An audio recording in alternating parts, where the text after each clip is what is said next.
The street is quiet, but it does not feel calm. Broken windows stare like empty eyes. The air smells of smoke and wet stone. An American soldier presses his back against a cold wall and listens. Somewhere ahead, a door creaks in the wind. Somewhere behind him, boots scrape softly on rubble. He is not in France anymore. He is inside Germany. For the first time in this war, American troops have entered a German city. The name of the city is Aachen. It is old, very old, older than most nations fighting this war. Charlemagne once ruled from here. Now, young men with shaking hands move through its narrow streets, unsure of what waits behind the next corner. No one speaks loudly. Orders are whispered. Every sound feels too big. A dropped stone. A cough. The click of a rifle being held too tight. These soldiers were trained to move fast across fields and roads. Here, the streets are tight. The buildings are thick. Every doorway feels like a question with no answer. Some soldiers think about home. Some think about the map they studied days ago. But most think about one simple thing. Will I make it through the next minute? Inside nearby buildings, German civilians wait in silence. Families huddle in basements. They hear foreign voices above them. Not shouting, not cheering, just careful steps. For years, they were told this day would never come, that no enemy would ever walk these streets. Now, it has come quietly, without warning. For the German soldiers defending the city, the feeling is different but just as heavy. They know this ground. They grew up near these roads. They were ordered to hold the city at any cost. Retreat is not allowed. Surrender is not spoken. But deep inside, many already feel something breaking. Not the walls, not the weapons, but the belief that Germany is untouchable. The Americans do not feel like conquerors. There are no flags raised, no smiles, only tired faces and careful movements. They were told this would be important. They were told this would matter. But standing here, importance feels small compared to fear. A radio crackles softly. The message is unclear. Signals fade inside the city. Units lose contact. Officers struggle to see the full picture. The plan that looked clean on paper now feels thin and fragile. The city does not care about plans. Somewhere, a shot echoes. Not close, not far. Everyone freezes. Fingers tighten. Hearts race. Then, silence returns. This is how it will be. Long waiting, broken by sudden noise. Stress without release. Aachen is not just another place on the road east. Everyone senses that. Even if they cannot explain why. This city is Germany. Not a border town. Not open land. This is home ground. And once that line is crossed, nothing feels the same again. Commanders far from these streets talk about progress and resistance. But here, progress is measured in meters. Resistance is felt in every pause. Every decision feels heavy because mistakes inside a city are hard to fix. A young soldier looks up at a church tower, still standing above the ruins. He wonders how many wars this city has seen.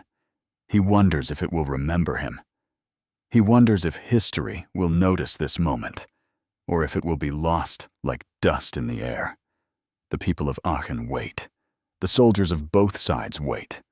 The city itself seems to hold its breath. This is not the loud start of a great victory.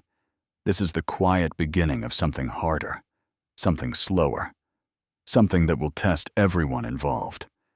And as the first night settles over Aachen, one truth becomes clear. Crossing into Germany was not the end of the journey. It was the start of a far more difficult chapter. Aachen mattered, because it was not just a city. It was a message. For the first time, the war had crossed into Germany itself. Not a border post, not open land. A real German city with history, churches, homes, and people who believed the enemy would never arrive. When American troops stepped into Aachen, the war changed shape. For Adolf Hitler, this city carried deep meaning. Aachen was linked to Germany's past glory. Old emperors were crowned here. It stood as a symbol of strength and pride. Losing it would not just hurt the army. It would hurt belief.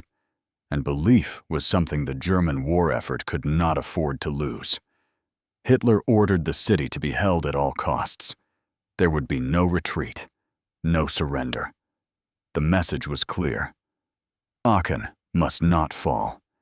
If one German city fell, others might follow. And once fear entered the homeland, it would spread fast.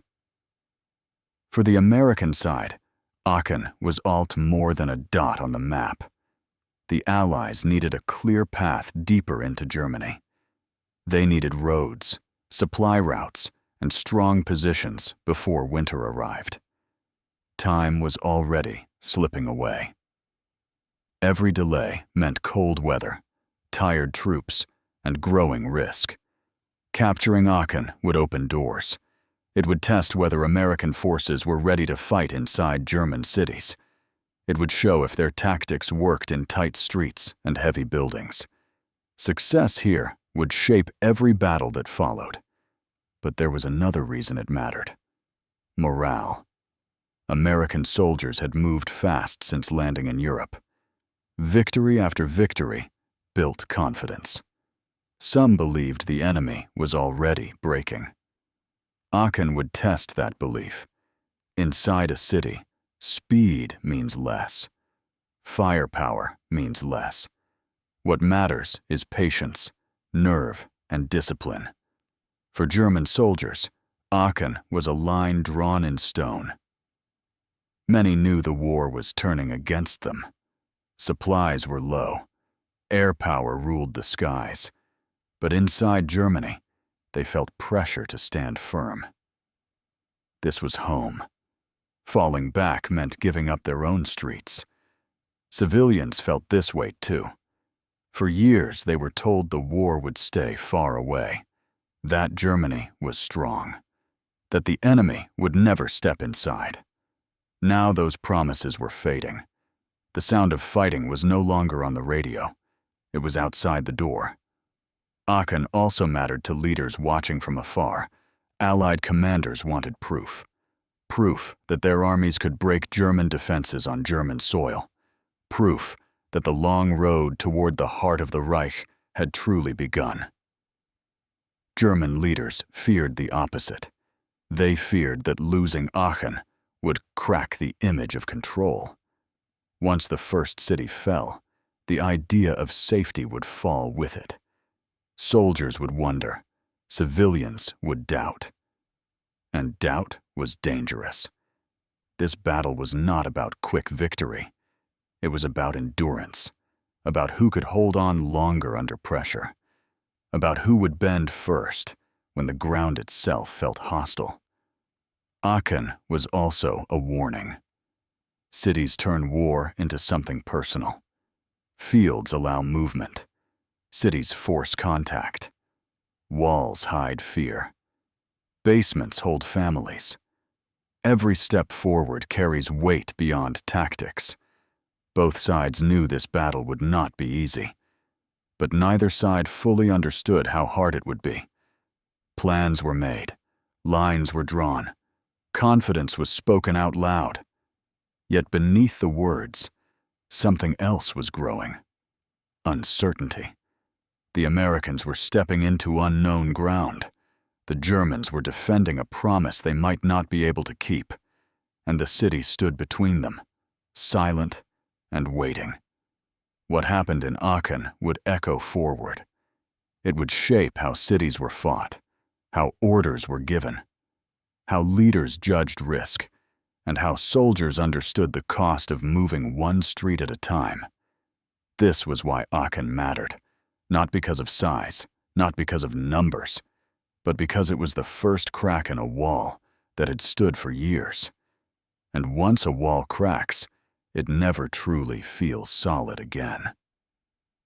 Before the first shot was fired inside Aachen, the world around it was already tense and tired. The war had been moving fast. After landing in Europe, the Allied armies pushed forward with confidence. Towns fell one after another. Roads opened. Maps were crossed with bold lines moving east. Many believed Germany was close to breaking. From a distance, it looked like momentum could not be stopped. But speed came with a price. Supply lines stretched longer every day. Trucks had to travel farther. Fuel became precious. Ammunition had to be shared carefully. Men who had fought for weeks without real rest began to feel it in their bodies and minds. Boots wore thin. Nerves wore thinner. The closer the Allies moved toward Germany, the harder the ground became. German forces, though weakened, were not finished. They fell back slowly, choosing where to fight and where to delay. Each pause bought them time. Time to regroup. Time to build defenses. Time to turn cities into strongholds. Aachen stood right in the path of this advance. On paper, it looked simple. Take the city. Secure the area. Move on. But paper did not show the thick walls, the narrow streets, or the deep cellars built over centuries. It did not show how history itself had shaped the city into a natural fortress. German commanders understood this well. They knew Aachen could be held longer than open ground. They knew urban fighting slowed even the strongest armies. And they knew that every day bought here meant another day for Germany to prepare elsewhere. Orders from the top were clear and heavy. Aachen was to be defended. Not delayed. Defended. Hitler's grip on command had tightened as the war turned against him. Retreat was seen as weakness. Giving ground was seen as betrayal. Officers who suggested flexible defense were ignored or threatened. The message traveled down the chain fast. Hold your position, no matter the cost. For the soldiers tasked with defending Aachen, this order felt crushing.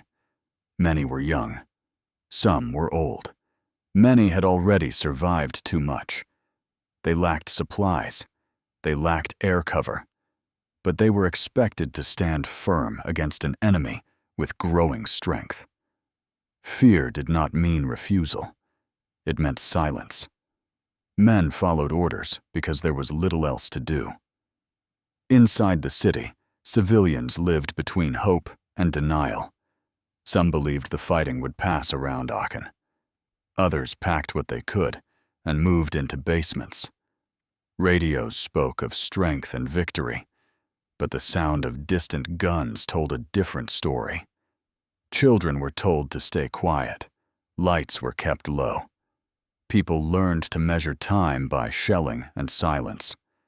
Above ground, streets emptied. Below ground, families waited. On the Allied side, commanders faced their own pressure. They were expected to keep moving. The push toward Germany had political weight. Every mile gained mattered. Every pause raised questions. There was confidence, but also caution. Reports warned that German resistance was stiffening. Intelligence spoke of strong defenses ahead. Some officers urged patience. Others argued speed was still the key. Urban combat was not what most American units were trained for. They were strong in movement and coordination. Cities removed that advantage. Radios failed. Tanks struggled. Visibility vanished. Still, orders were given. Aachen would be taken. The belief was that the enemy was near collapse, that holding Aachen was more about pride than real power, that once pressure was applied, resistance would fade. This belief, would soon be tested. As troops moved closer, signs of preparation appeared. Barricades, rubble placed with purpose, firing points hidden in buildings that looked empty. The city was being shaped into a trap, one street at a time. Weather added its own pressure. Rain turned streets slick. Cold settled into bones. Autumn was ending, and winter waited ahead. Every delay now risked fighting in worse conditions. Time felt like an enemy for both sides. German defenders worried about being surrounded. American units worried about being slowed. Neither side could see the full picture. Each decision was made with partial truth. Above all, there was the weight of expectation. For Germany, Aachen was supposed to prove that the homeland could still fight. That defeat was not inevitable, that lines could still be held. For America, Aachen was supposed to prove readiness, that their army could fight anywhere, that entering Germany did not change the outcome. Both sides walked toward the city, carrying these beliefs like armor. But beliefs crack when they meet reality. The closer the armies came, the quieter the world felt. Less movement, more watching. Men studied windows, doorways, rooftops. The city seemed still, but it was not empty. Everyone sensed that once fighting began here, it would not end quickly. Aachen was not just a place anymore. It was a test of plans, of leadership, of endurance. And as the final preparations were made, as maps were folded and orders repeated, a simple truth hung in the air. This battle would not be like the others before it. The battle for Aachen was shaped long before the first street was entered.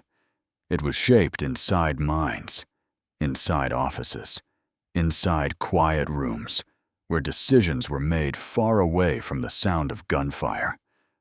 On the American side, senior commanders faced a difficult balance. They had moved fast for weeks. Speed had brought success. It had built confidence. Some believed the enemy no longer had the strength to stop them for long. Others were more careful.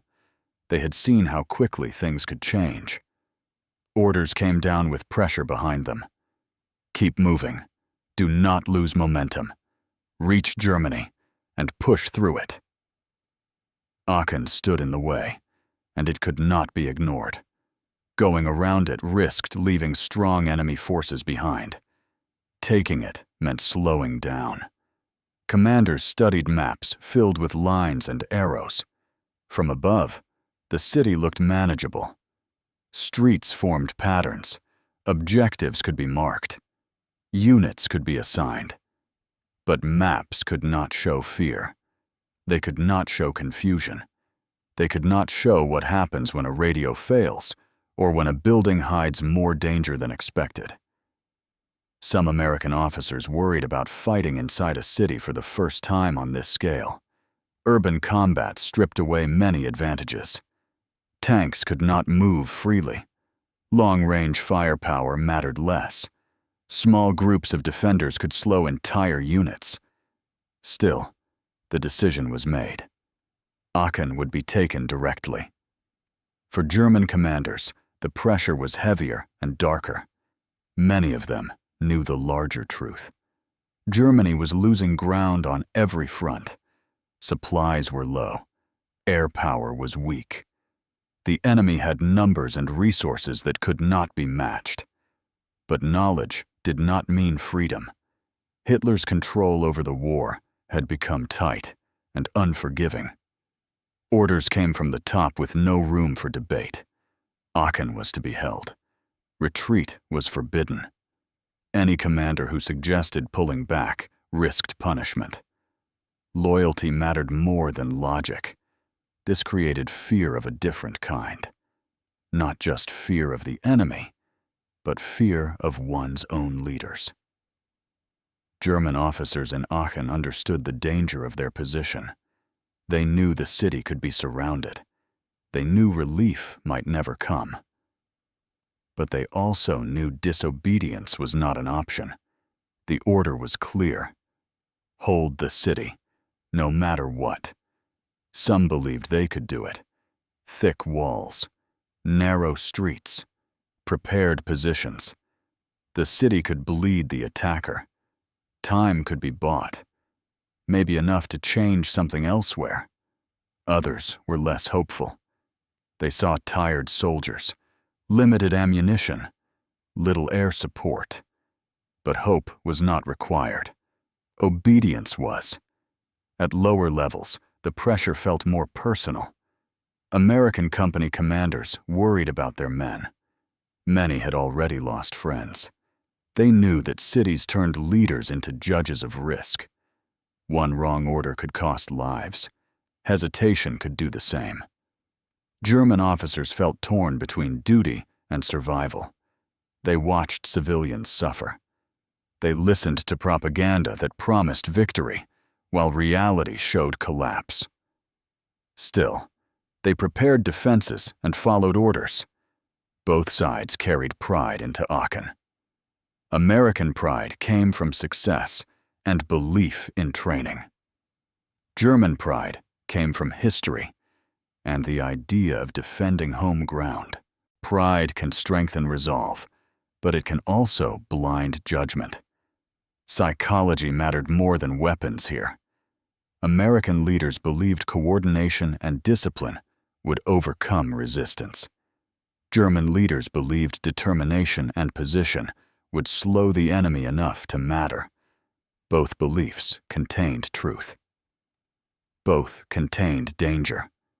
Communication added to the strain. Messages were delayed. Reports were incomplete. Decisions were made with missing pieces. Confidence filled the gaps where information failed. As plans were finalized, silence settled in command posts. Maps were folded. Orders were repeated. Faces were calm, but eyes showed strain. Each leader knew this battle would test them in ways open ground never had. They would not see the enemy clearly. They would not control the pace fully. They would react as much as they acted. In Aachen, minds were already at war before soldiers met in the streets. And as the final orders went out, one thing was certain. Once fighting began, there would be no easy corrections, no quick fixes. Every choice would echo through stone walls and narrow roads. The city was ready. The soldiers were ready. The leaders had committed. The only thing left was to see whose decisions would hold when reality arrived.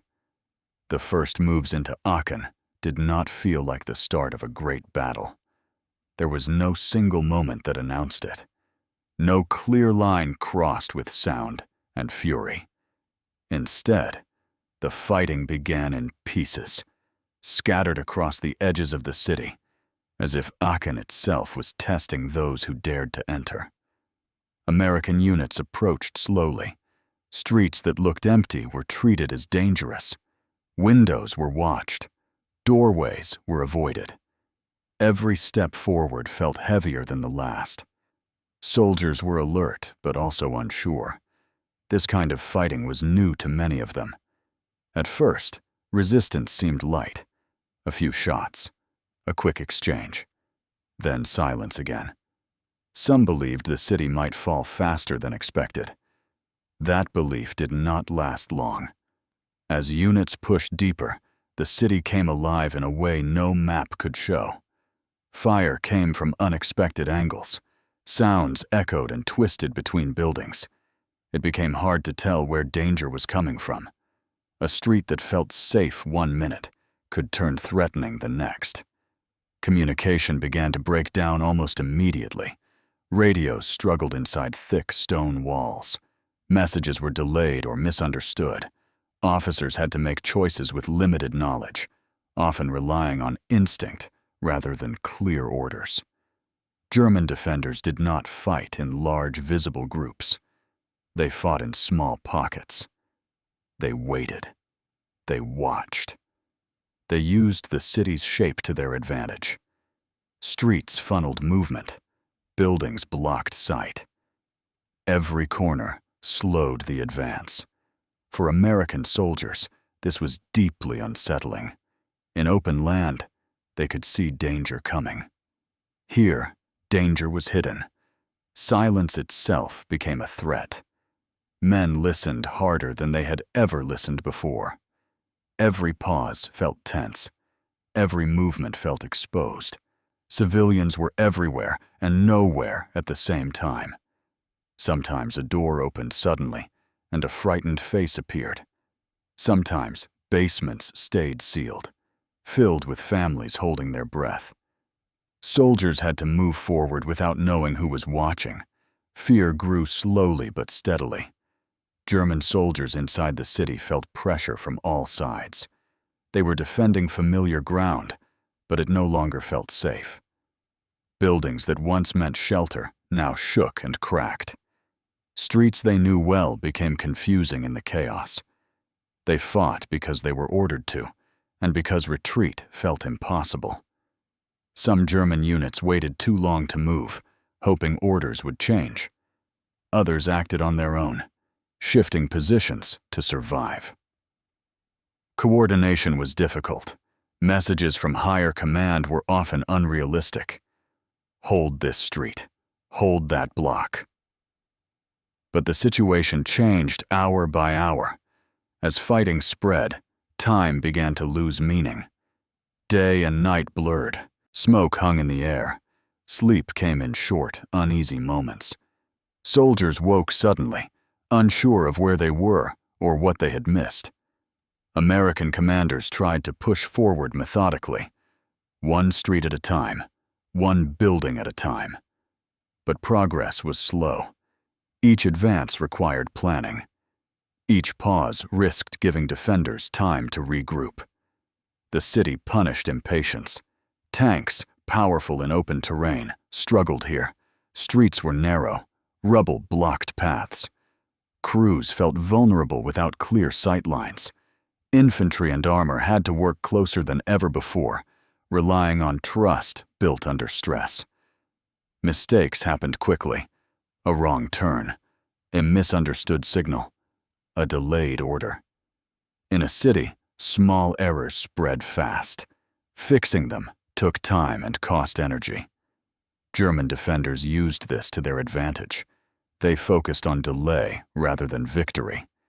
Every hour mattered. Every street held forced the enemy to slow down.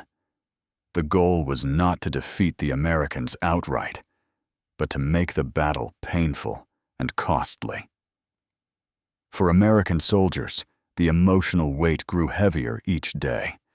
They were no longer advancing with speed and confidence. They were fighting for ground that felt unwilling to be taken.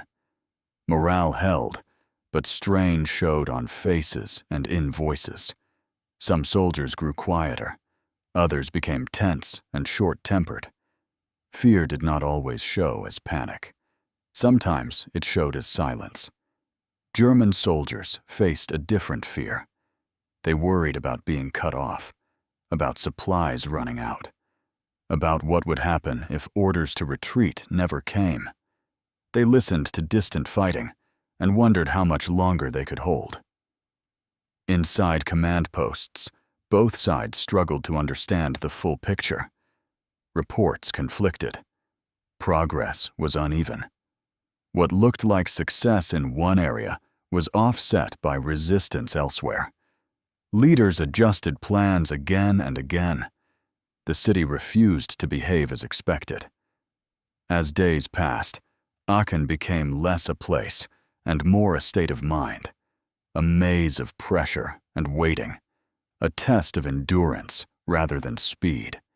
Soldiers learned to move carefully, to trust their instincts, to survive long stretches of uncertainty. The battle did not explode all at once. It tightened slowly, like a grip closing around the city. Street by street, block by block, with no clear end in sight. Both sides began to realize the same truth. This fight would not be decided quickly. and whatever came next would demand even more from everyone involved. As the battle dragged on, small moments began to shape everything. Not grand speeches, not huge movements, just quiet decisions made under pressure, often with little time to think. One such moment came when American units had to choose between speed and safety. Some commanders believed pushing forward quickly would break German defense before it could adjust. Others feared moving too fast inside the city would lead to confusion and loss of control. Both choices carried risk. In several areas, American troops paused to reorganize instead of advancing immediately. On paper, this looked careful and smart. In reality, it gave German defenders time. Time to shift positions. Time to prepare new firing points. Time to turn ordinary buildings into strongholds. These pauses did not feel like mistakes at the time. They felt necessary. Men were tired. Units were mixed. Communication was weak.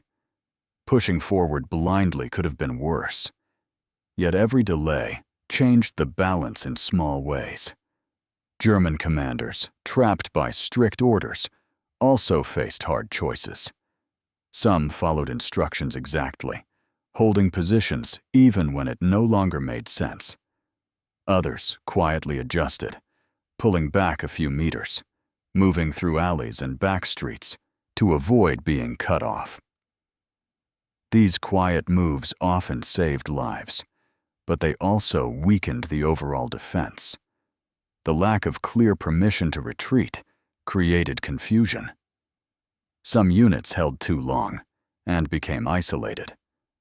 Others moved without telling nearby units, leaving gaps. Aachen's defense became uneven, strong in some places, fragile in others. One critical decision involved the approach to the city center. The area held strong symbolic value, but also heavy resistance. American commanders debated whether to strike directly or tighten pressure from the edges first. Choosing caution meant slower progress. Choosing speed meant higher risk. The decision leaned toward caution. As pressure increased, German defenders began to feel the strain more sharply. Supplies grew scarce. Food was limited. Ammunition had to be used carefully.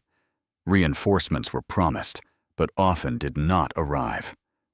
Messages from higher command felt distant and unrealistic. Morale became fragile. Some soldiers still believed holding Aachen could change the war. Others fought simply because stopping felt impossible. Fear of punishment mixed with fear of the enemy. American troops faced their own limits. Urban fighting drained energy faster than expected. Carrying equipment through rubble, climbing stairs, staying alert for hours without rest, took a heavy toll. Fatigue led to slower reactions. Slower reactions increased danger. Trust between soldiers became essential. Men depended on each other, not just for orders, but for survival. Small unit leadership mattered more than high command. Decisions made by sergeants and lieutenants often mattered more than plans drawn far away. Weather added another layer of difficulty. Cold nights stiffened hands. Rain turned debris into slippery traps. Darkness came early, stretching nights into long periods of waiting and listening. At several moments, chance played a role. A missed signal here, a delayed report there, a unit arriving earlier or later than planned. In a city, timing was everything. Being 5 minutes early could mean safety. 5 minutes late could mean walking into danger. One turning point came when American forces began to tighten their grip around the city rather than pushing straight through. This shift slowly reduced German movement. Escape routes narrowed. Communication between defending units weakened. German commanders realized the danger, but lacked freedom to respond fully. The order to hold remained. The hope for relief faded.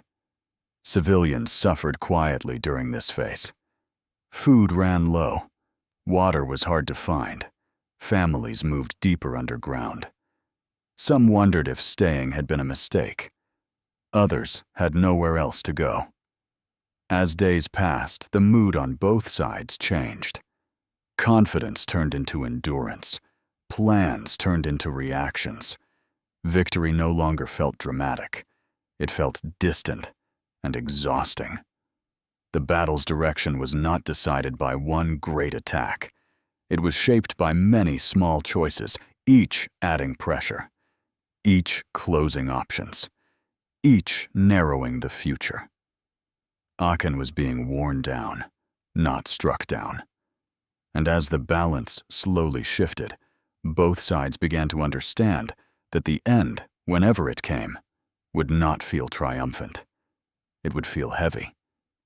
As the fighting continued, the true cost of the battle began to show itself, not in numbers or reports, but in faces and behavior. Soldiers on both sides grew quieter. Conversations became shorter. Jokes disappeared. Men who once spoke about the future now focused only on the next task, the next hour, the next stretch of silence. Survival became the main thought. American soldiers were exhausted in a way they had not known before. Urban fighting demanded constant alertness. There was no safe rear area. Danger could come from any direction, at any moment. Even resting felt risky. Sleep came in broken pieces, often interrupted by noise or sudden orders. Fear did not always look dramatic. Often it showed as shaking hands while lighting a cigarette, as long pauses before moving forward, as eyes scanning the same doorway again and again, just to be sure. Some soldiers felt guilt for feeling afraid. They had been trained well. They believed in their mission. Yet the city pressed on them. Stone walls closed in. The sense of control slipped away. German soldiers endured a different but equally heavy burden. Many were defending streets they knew from childhood. Familiar places became scenes of destruction. Homes were damaged. Churches shook. The war was no longer something happening somewhere else. It was tearing through their own lives.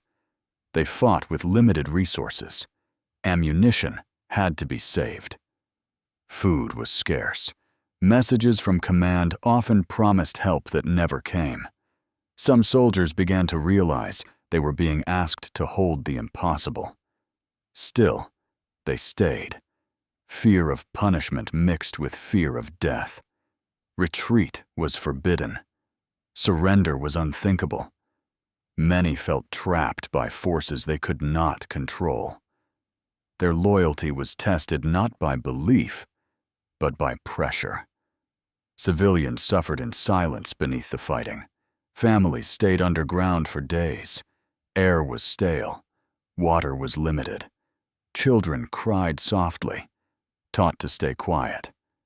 Parents listened for sounds above, trying to judge what was happening without seeing it. Some civilians risked brief trips outside to search for food or water. Every step was dangerous. Every return felt like luck. Life became small, measured in moments of safety. The emotional weight of fighting among civilians affected soldiers deeply. American troops struggled with the knowledge that families were nearby. Decisions carried moral weight as well as tactical risk. Moving forward could mean more suffering for people who had little say in the war. German soldiers felt shame and anger as their own city suffered. Some wondered if holding the city truly protected anyone. Others shut down such thoughts, focusing only on the next order. Loss became personal. Units that had trained together grew thinner. Faces disappeared from familiar groups. Replacements arrived, unsure and tense, stepping into a situation already shaped by stress. Grief had little space. There was no time to stop and reflect. Loss was acknowledged quietly, often later, if at all. The battle demanded attention without pause. Fatigue changed judgment. Small mistakes became more common. Patience wore thin. Tempers flared. Leaders had to work harder to keep discipline and focus. Calm voices mattered more than loud ones. Despite everything, moments of humanity survived. A shared cigarette. A quiet warning passed along a line. A soldier helping another without being asked. These moments did not change the battle, but they helped people endure it. The city itself seemed to absorb the suffering. Streets grew more damaged. Buildings lost their shape. The place that once felt alive now felt wounded and tired. As pressure tightened, the cost became clear. This was no quick victory, no clean success. Every gain came with strain. Every decision left marks that would not fade easily. Both sides were being changed by Aachen, not just physically, but emotionally. Confidence was replaced by caution, certainty by doubt. And as the battle moved toward its final phase, one truth stood above all others. Whatever the outcome, no one would leave this city unchanged. As the pressure reached its peak, the fighting began to lose its sharp edges and turn into something slower and heavier. The defenders of Aachen were running out of options, not all at once, not in a dramatic collapse, but in quiet, steady ways that were impossible to ignore. German units found themselves cut off from each other. Streets that once allowed movement were no longer safe. Messages stopped coming. Orders became rare and unclear. Some soldiers waited for instructions that never arrived. Others acted on instinct, choosing survival over strict obedience. The idea of holding every position began to break down. Not because of weakness, but because reality had closed in. Ammunition was low. Food was nearly gone. Exhaustion ruled every movement. Even the most determined defenders could feel the city slipping away from their control. American forces too were worn down. Victory did not feel close, even as resistance weakened. Progress was slow and costly. Each cleared block revealed another one ahead. Each pause was filled with tension, wondering if this was finally the end or just another delay. Commanders adjusted their approach again. Instead of forcing rapid advances, they tightened control. They isolated remaining pockets of resistance. They waited when waiting was safer. The goal was no longer speed. It was certainty. For many German soldiers, the moment of realization came quietly. A street that no longer had friendly movement. A radio that stayed silent. A commander who could no longer offer answers. The promise of relief faded into acceptance. Some continued to resist as ordered. Others chose to stop fighting when holding on no longer made sense. These choices were not made lightly. They were shaped by fear, fatigue, and the instinct to survive another day. Inside basements and shelters, civilians sensed the change before they understood it. The sound of fighting shifted. Long periods of silence replaced constant noise. People waited, unsure whether the worst had passed or something new was coming. When Aachen finally fell under American control, there was no celebration, no sudden joy. Soldiers moved carefully, still alert, still tense. Victory felt muted, almost distant. The city was quiet, but the silence was heavy. For American troops, the feeling was relief mixed with exhaustion. They had done what was asked. They had taken the first German city, but the cost was clear. Faces showed strain rather than pride. The lesson had been learned the hard way. For German soldiers, the end brought mixed emotions. Shame, relief, anger, sadness. Some felt they had been sacrificed for symbolism. Others believed they had done their duty to the end. Many simply felt empty. Aachen itself stood damaged and tired. Streets were broken. Buildings scarred. The weight of centuries felt shaken by weeks of fighting. The city had survived many wars, but this one had reached into every corner. The fall of Aachen sent a message across both sides of the war. Germany was no longer untouched. The homeland was no longer distant from the front. What had once been promised as impossible had already happened. For the Allies, Aachen was a warning as much as a success. Urban warfare would be slow, painful, demanding. Future battles would require patience, planning, and acceptance of limits. The war did not end here. In many ways, it became harder. Lessons from Aachen traveled forward with the armies. Commanders adjusted tactics.